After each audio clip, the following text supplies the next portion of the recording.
Colbison après le drame d'hier mardi. Un rappel, l'enseignant de mathématiques Boris Kevin Jomi Chakunte a été poignardé à mort par un élève d'une quinzaine d'années. Cris et pleurs des collègues et des élèves traumatisés étaient encore entendus sur le site cette mi-journée. Une cellule de prise en charge psychologique est à pied d'œuvre au sein du campus en Colbison. La sécurité a été renforcée. Colbison, le jour d'après, c'est un reportage que signe Martine Noël Ndengue. Lycée de Colbison ce mercredi. Les visages fermés sont encore sous le coup de l'agression mortelle d'un jeune enseignant par son élève de 4e. Les cours n'ont pas encore totalement repris parce que nous sommes encore sous le choc. C'est pour cela que les psychiatres sont là. Invité inhabituel, des psychiatres assurent la prise en charge des enseignants traumatisés. Ce mal-être-là a plusieurs conséquences. Si à la longue vous reconnaissez les symptômes, vous puissiez demander de l'aide. La prise en charge psychologique prend tout son sens ici en classe de 4e espagnol, lieu du drame.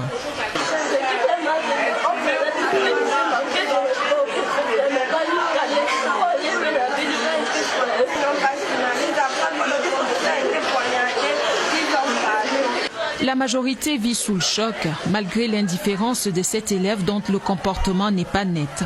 Il est vite interpellé et remis à la police qui fréquente désormais le campus. Selon des indiscrétions, il serait le camarade de banc du présumé assassin. La première mesure qu'il faut prendre pour qu'on ne revive plus cette situation, c'est de redonner le pouvoir à l'enseignant devant l'élève. Tel une jungle, le lycée de Colbison vit sous la terreur de près de 500 élèves identifiés comme dangereux. Pourquoi sont-ils encore là? Comment ont-ils été recrutés? Pourquoi ce silence complice des camarades de Brice Bissengoso, le loup de la délinquance rôde dans la bergerie? Et l'on ignore si demain, un autre enseignant ou un élève payera les frais. Ce drame remet naturellement au goût du jour le débat sur la violence et la délinquance à l'école, une tragédie qui met en scène d'un côté un jeune adolescent très perturbé et de l'autre un jeune enseignant brillant de 26 ans, appliqué et sans histoire en cours de recrutement au lycée classique de Colbison. Deux profils totalement opposés réunis sur la scène par cette tragédie, des instants d'affrontement mortel hier en mi-journée. Cruel destin, c'est un grand reportage de Serge Atangana-Bisson. Olivier Konjok, le voisin, à l'entrée du bloc 4, nous indique la maison où c'est le deuil. Voici, non, moi j'ai les problèmes de nerfs depuis. On a pleuré, c'était vraiment lamentable. Brice est arrivé dans ce quartier à 3 ans. Tout allait bien, jusqu'à il y a 3 ans justement. Des compagnies, les mauvaises, le font exclure du lycée de la Cité Verte. Il était devenu agité, il ne l'était pas avant. Et puis, il parlait très mal aux gens. Brice, le bad boy, terrorise la rue, insulte, menace, arnaque, fume le filon. Et des embrotas à l'appel, des bad boys qui demeurent. Ces partenaires du crime, comme ils s'appellent dans les réseaux sociaux, grandissant sans baisser la garde. Ces petites bombes humaines qui déambulent avec des armes blanches, qui se bagarrent pour un oui ou un non, qui l'ont déjà en travers de la gorge qu'un jeune, vert comme eux, en soit à leur faire la leçon en classe. Qu'ils veuillent même les humilier devant les petits frères, demande à Brice de sortir mardi, qui le prend même au collet pour accélérer le mouvement, a franchi la ligne rouge sans savoir. Lui, même à la maison, il menaçait les tout petits enfants et autres. Mais sa maman, même, c'est lundi qu'elle a engueulé sa mère ici. Et vous dites qu'il vous a avoué qu'il prenait déjà le champ? Là-bas, oui, il a avoué là-bas au commissariat qu'il prenait. Boris Kevin Jomi Chakunte, matricule 14Y412, aimait les maths.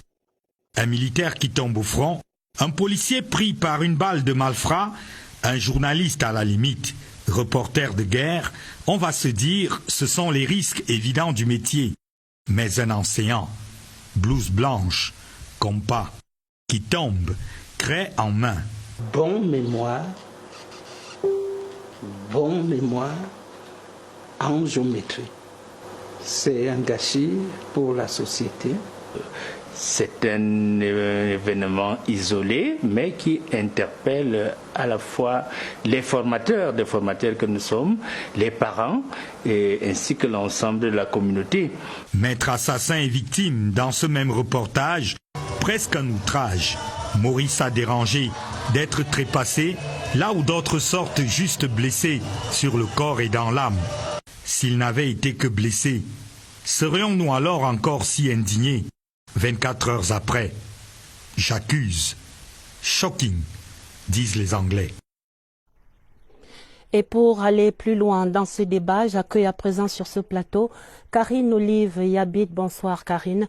Vous êtes le chef de service du rewriting de langue française ici à la rédaction télé. On se rappelle que dans un communiqué hier, Madame le ministre des Enseignements secondaires a qualifié cet acte d'odieux en adressant ses condoléances à la famille de Boris Tchakounté. Maintenant, plus loin sur le plan pénal, que risque exactement cet élève assassin? Bonsoir Adèle.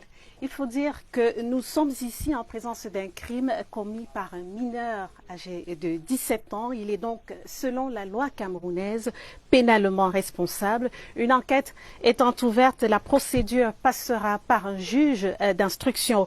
Mais ce qu'il faut savoir, Adèle, c'est que s'il s'agit, comme on pourrait le penser, d'un coup mortel, c'est-à-dire qu'il y avait intention de donner le coup, mais pas certainement de donner la mort. S'il est retenu coupable, la peine pourrait osciller entre 6 et 20 ans de prison en faisant jouer l'excuse de la minorité selon l'article 278 du Code pénal. Alors c'est clair, il y aura certainement débat sur la qualification de l'infraction.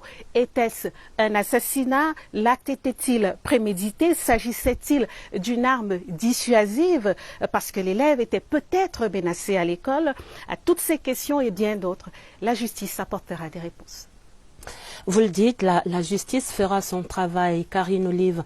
Mais la gravité de cet acte criminel nous amène quand même à nous interroger ce soir sur les responsabilités. À qui la faute en définitive, s'il faut s'exprimer ainsi ce soir? J'ai envie de vous dire, Adèle, à nous tous, à la société entière, quand on parle de mineurs délinquants, il s'agit là de nos enfants. C'est de nos enfants dont il est question. Les jeunes sont aujourd'hui livrés à eux-mêmes. Il faut que l'on s'interroge sur le modèle de société que nous leur envoyons. Que regardent-ils le soir à la télévision? À quoi jouent-ils derrière leurs ordinateurs ou leurs téléphones? Les parents travaillent de plus en plus. Il n'existe pas encore véritablement au Cameroun des structures extrascolaires qui prennent le relais et permettent aux jeunes d'apprendre à canaliser leur violence. La démission des parents dans l'éducation des enfants, aggravée par le chômage, la pauvreté, qui les rendent incapables de répondre aux besoins de leurs enfants. Et pour reprendre la formule du sociologue Armand Leca, avant on parlait de pères inconnus, désormais on est face aux enfants inconnus, car les parents sollicités de toutes parts passent finalement très peu de temps avec leurs enfants, qu'ils finissent donc par ne plus reconnaître. Ce n'est pas tout, Adèle. Le dénominateur commun de tous ces jeunes qui dérapent, c'est l'échec scolaire. La déception de soi favorise le passage à l'acte. Pour le cas d'espèce, le jeune dont il est question avait été renvoyé de 2 établissements scolaires avant de se retrouver tout de même au lycée de Colbison. On peut citer également, Adèle, le surpeuplement de nos écoles, les classes pléthorique, ce qui ne favorise pas toujours l'encadrement optimal des élèves. Avec ce drame du lycée de Colbison, Adèle, c'est tout le pays qui sait aujourd'hui ce qui peut arriver dans nos écoles. Le pire. Il est donc plus qu'urgent que toute la communauté éducative se remette en cause au risque de revivre ce type de drame, ces drames similaires.